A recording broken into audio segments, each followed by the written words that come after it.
Hi there, welcome back to 52 Weeks of Vlogging. It is Thursday, August 8th, and following on last week's discussion of A Good Story Told Well, which was pretty well received, I'm going to talk a little more about writing in what is now going to be a Thursday series of ISHTA Lays It Out. Today we're going to crack the critiquing code. Basically, there are things that I hear all the time and that I actually find myself saying all the time when critiquing people, and I've realized that not all of those things are necessarily specific enough or detailed enough to actually be constructive or helpful, and a lot of the time they're just plain confusing. And, you know, that sucks a little bit because really that's not what critique is supposed to be for. I do think it's important to be kind in critique, but I don't think we should be so kind that we stop helping. So I'm going to decode some of that kind, helpful language, and you might have gotten some of this kind, helpful language, and you might not be ready to hear what I have to say about it. So unless you have rhinoceros skin,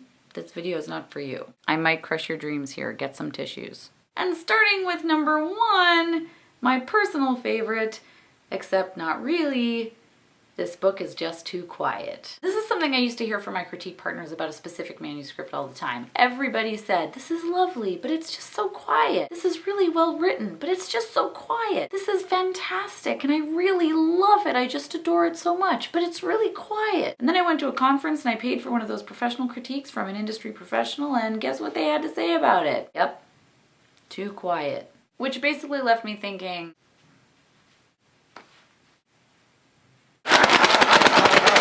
problem with saying that a book is too quiet and not really having anything else to say about it. This book, Migrant, is a quiet book. This book, You Are Stardust, is a quiet book. The quiet book is a quiet book. Obviously, quiet books sell. We need quiet books for things like bedtime. What makes a book too quiet as opposed to just quiet enough? And then finally, about a month ago, I was looking at some picture books at the library and it hit me.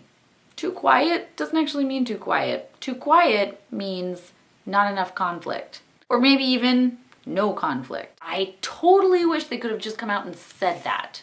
It would have saved me like 2.5 years of wondering. Here's the thing, even if you're writing a concept book, you need to think about how you can introduce conflict into the story. And conflict doesn't have to be people fighting or arguing. It doesn't have to be that kind of conflict. It doesn't have to be somebody battling against something. It could simply be something that's going to happen that the narrator doesn't want to happen. Like in I Know Here, which was published by Groundwood Books, the little girl is moving and she doesn't want to move.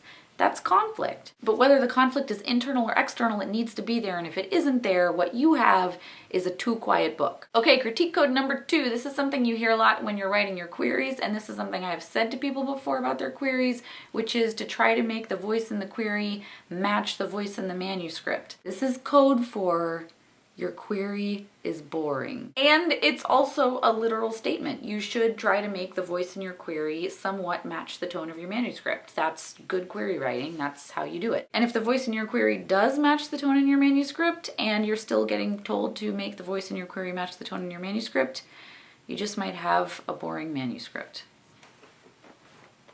Have a tissue.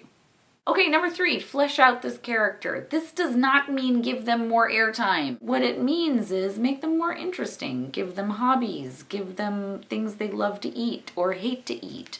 Give them a passion. Even if it's a side character, give them something that they really care about. Make them interesting and more than just a tool that your main character can use to get whatever it is that they want in that scene. Following from that, we hear a lot about needing strong characters, how we need this character to be a stronger character, especially if it's a female character. She has to be a strong female character. This does not mean that she's supposed to go around punching people in the face. It does not mean she should go around cussing. It does not mean that she should go around just generally treating everybody like poop. What it does mean is that she or he should be complicated, but also not a doormat. They should have their own opinions and stick up for them, but not necessarily to the degree of punching or kicking people in the face. Okay, another thing that I've seen people say on critique boards is to make a book more child-friendly. And then what the book came back as was this like monosyllabic words 5-word or less sentences. No! I actually read a book written for teens by someone who normally writes for adults, and it read as if someone had said to her, remember, you're writing for teens, so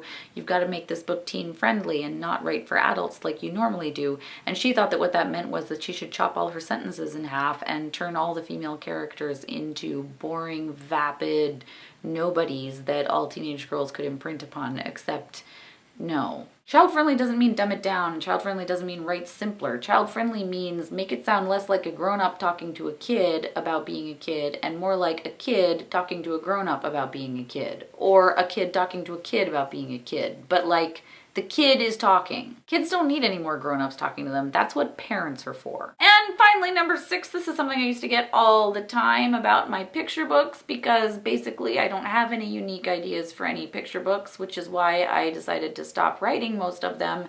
And that is that there are already a lot of books about big hair / books / libraries / first days of school / new pets / fill in the blank with whatever your own childhood experience was that you thought was extremely unique, but that actually thousands and thousands of people have already had and already written about in the marketplace. And then of course a week later you would see in Publishers Marketplace about a new sale of a book about hair / first day of school / new pets / whatever unique experience you had that you thought was totally unique but everyone else has actually already had and written about, to some big deal editor at some big deal publishing house, and then you want to just rip your eyeballs out and cry. Because if there really were too many of those books in the marketplace, then why did somebody else just sell one? Okay, basically when somebody says that they think your book is pretty good, but there are a lot of that book in the marketplace, what they're really saying is, this book is not as good as all those other books that are already on the shelf. Try again and have a tissue. One of the best pieces of writing advice I ever got from an editor was that she thought that even though I'd written something that was pretty publishable, she didn't want to publish it. Oh my God, so frustrating. Like, publishable but not by you? Really? Why not? Just take it, it's publishable. Give me some money, this is the 38 draft. She thought I needed to just leave that topic because it was an overdone topic and try something else. So I did, and I have news, which you will have to wait for. Thanks for watching, see you tomorrow.